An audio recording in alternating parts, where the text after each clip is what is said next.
ఈ తులారాశి జాతకులు ఈ వారంలో అనుకున్న పనులను ఇంప్లిమెంట్ చేయాలి. ఏదైనా కూడా పోస్ట్ పోన్ అవుతూ ఉంటుంది. పరిస్థితుల కారణంగానే అనుకోండి, గ్రహ సంచార రీత్యానే అనుకోండి. కారణం ఏదైనా అవ్వచ్చు. పనుల్లో ఆలస్యం అనేది ఏర్పడుతుంది. మీరు ఎంత ప్రొయాక్టివ్‌గా ఉంటే, ఎంత దృఢ నిశ్చయంతో ఉంటే పనులు అంత త్వరగా కదులుతాయి. ఆరోగ్యపరంగా పెద్దగా సమస్యలేమీ కనబడటం లేదు. మానసిక ఉల్లాసం ఉంటుంది. పుత్రోత్సాహం అనేది ఉంటుంది.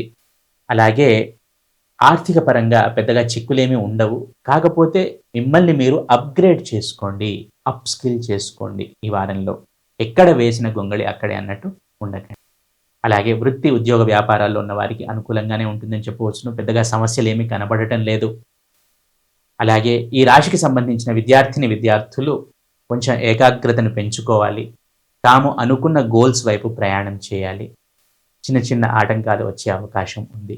మొత్తంగా చూసుకుంటే ఈ తులారాశి జాతకులకు ఈ వారం మిశ్రమంగా ఉంది. ఎంత దృఢ నిశ్చయంతో ఉంటే అంత పాజిటివ్‌గా ఉంటుంది ఈ వారంలో. ఒక పెద్ద గోల్‌ని ఏర్పరచుకొని ముందుకు ప్రయాణం చేయండి. మిమ్మల్ని మీరు అప్‌స్కిల్ చేసుకోండి. ఈ తులారాశి జాతకులు ఈ వారము లక్ష్మీదేవి ఆరాధన చేయటం ద్వారా సత్ఫలితాలను పొందుతారు.